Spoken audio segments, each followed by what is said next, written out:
La Ligue des électeurs inondée de défense des droits humains, avec ses partenaires, a, à travers sa communication électorale du 27 juin 2022, condamné l'agression de la RDC par certains pays frontaliers. Ce que nous pouvons appeler aujourd'hui la guerre par procuration que nous mène le M23 et ses partenaires. En tant qu'organisation des droits de l'homme, nous dénonçons cette énième tentative d'insécurisation de notre pays.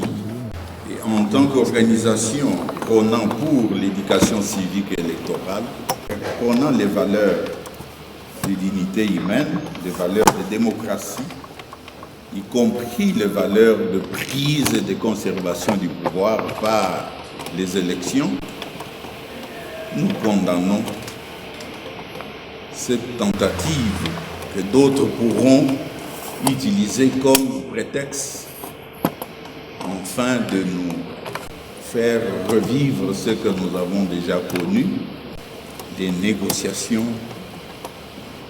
à table ronde, les tables rondes dont nous avons une expérience et en tant que peuple, une expérience qui n'est pas du tout bonne parce que le peuple congolais aspire et souhaite, exige même le développement.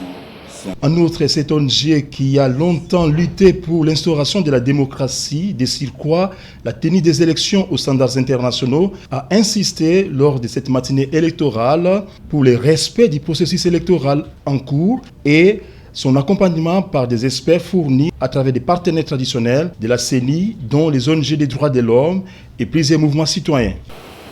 Pour nous, la Ligue des électeurs et ses partenaires, nous voulons que toute prise, confirmée encore ici, de pouvoir ou sa conservation se fasse par les élections. En attendant probablement d'autres ateliers et conférences, mon exposé introductif par rapport à cette question me fait rappeler que la sagesse africaine nous enseigne, je cite, « Si tu ne sais pas où tu vas, regarde d'où tu viens. » Et en martelant sur le fait qu'un peuple sans histoire est un monde sans âme, Alain Foka nous prévient de ne pas tomber sur ce qu'avait constaté Karl Marx. Un peuple qui oublie son passé se condamne à le revivre. La Ligue des électeurs et ses partenaires se proposent d'accompagner le processus en cours, et ce, en commençant par évaluer la santé de notre système électoral, en remontant le temps pour voir, juger et mesurer les progrès ou reculs enregistrés. Également pour agir afin de protéger les avancées ou rectifier les tirs selon les cas. La question capitale que nous nous posons pendant que l'on achemine vers les élections de 2023, que devons-nous faire pour ne plus retomber dans les erreurs ou les imperfections de ces 3 derniers cycles électoraux? La question est posée à nous tous qui nous trouvons ici, aux partenaires institutionnels, à ceux qui aiment le peuple congolais, aux institutions, aux animateurs des institutions publiques, aux responsables de la commission électorale indépendante. Comment éviter que les élections de 2023 nous amènent encore des problèmes?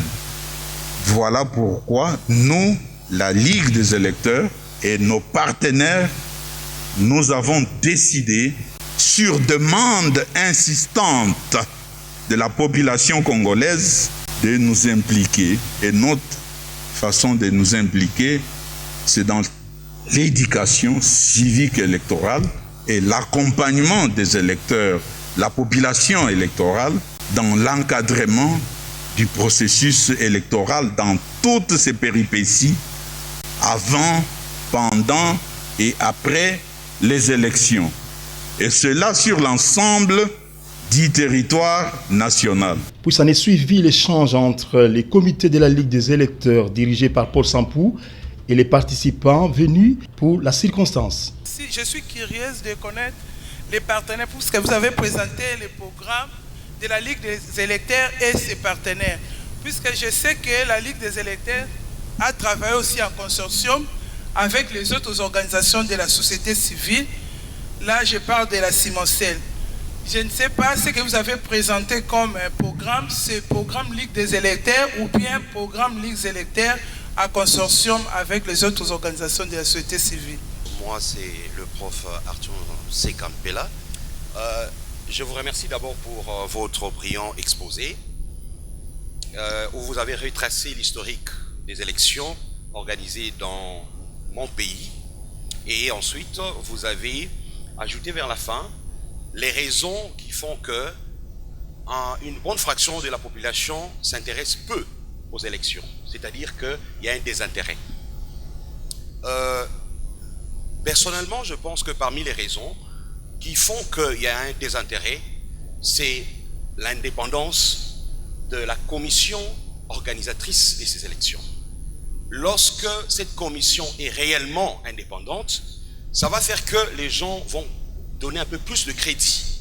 Quels sont les mécanismes que vous pensez mettre en place pour que le peuple puisse avoir confiance à cet organe qui accompagne le peuple pour les élections, pour que ça soit réellement indépendante, c'est-à-dire la commission organisatrice des élections?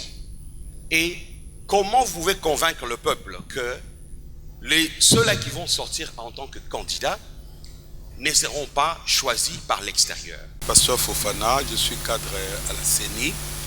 Je remercie le président pour son brillant exposé qui nous a retracé l'historique des élections depuis l'époque coloniale jusqu'au dernier cycle électoral. Mais si je pouvais placer un mot, c'est dire que quand nous évaluons un processus électoral, nous devons toujours tenir compte du contexte. Parce que c'est le contexte qui définit finalement la façon dont les élections vont se passer. Je prends par exemple cette question de taux de participation qui montre qu'il y a crise de confiance dans le processus électoral et même dans l'organe de gestion des élections. Mais cette question n'est pas que congolaise, c'est une tendance mondiale. De la dynamique éducation civique électorale de l'Église catholique, protestante et musulmane. La mise en place de certaines plateformes, nous y avons contribué. Nous sommes même aujourd'hui très contents de voir que certains d'entre nous sont présentement à la CENI. Nous sommes très contents, mais nous leur demandons de nous aider le peuple congolais à appliquer ce dont nous nous sommes battus pendant des années et des années. Cimoncel, nous en sommes membres fondateurs. Et notre secrétaire exécutif et même les coordonnateurs.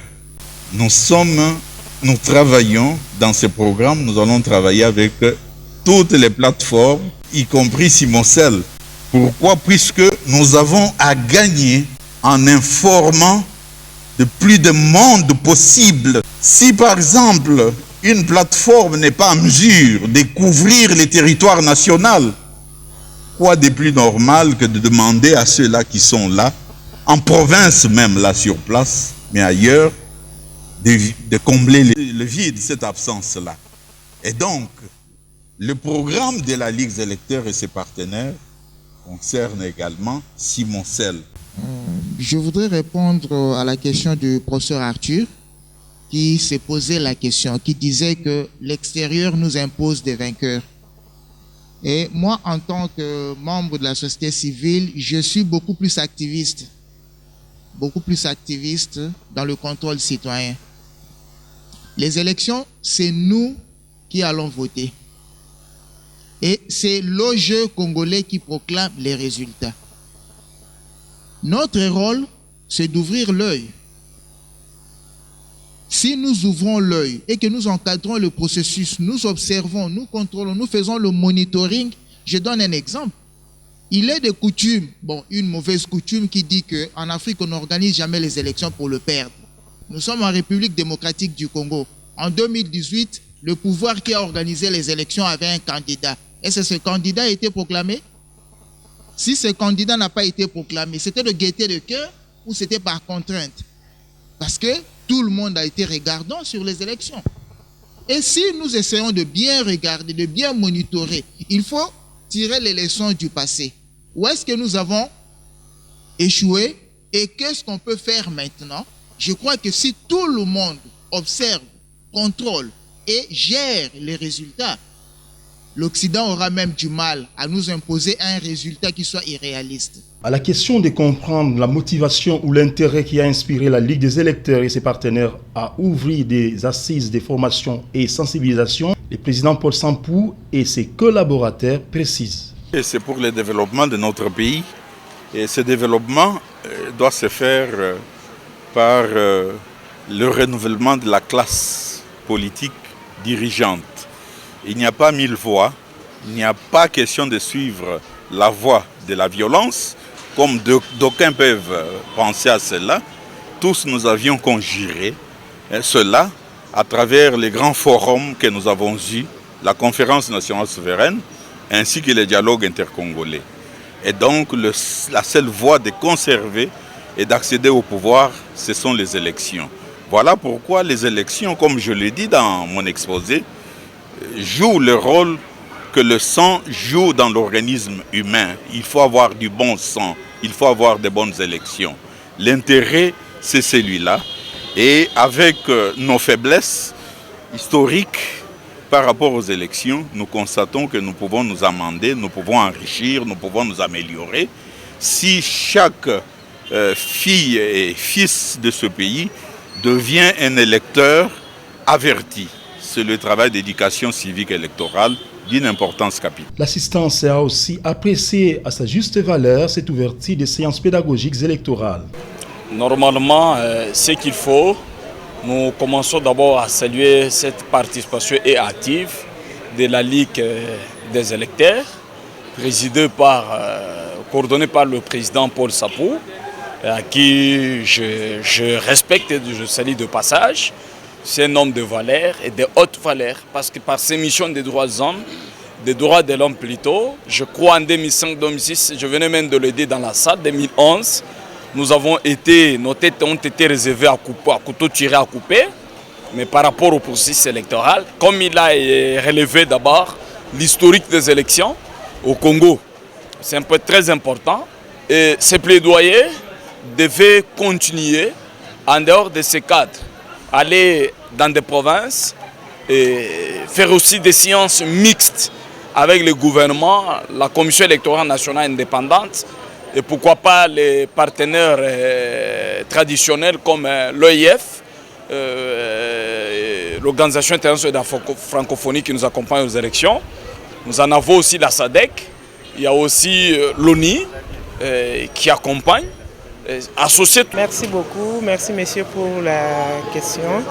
En fait, moi c'est Madame Hortense Kembila. En tout cas, pour nous, ça a été une bonne initiative pour réveiller un peu la mémoire du peuple congolais par rapport à l'historique de la Ligue des électeurs et tout ce qui s'est passé comme activité, sensibiliser la population congolaise afin de savoir comment pouvons nous comporter en tant qu'électeurs et qu'est-ce que nous devons faire pour voter nos candidats. Donc pour nous, ça a été une bonne initiative. Ça nous a un peu réveillés parce que ça faisait un peu longtemps que la Ligue des électeurs peut-être ne s'entendait plus parler, mais avec cette initiative, ça nous a vraiment réveillés et ça a été une réussite. C'est pourquoi nous remercions beaucoup le président Paul Sampou pour tout ce qu'il a fait pour cette bonne initiative.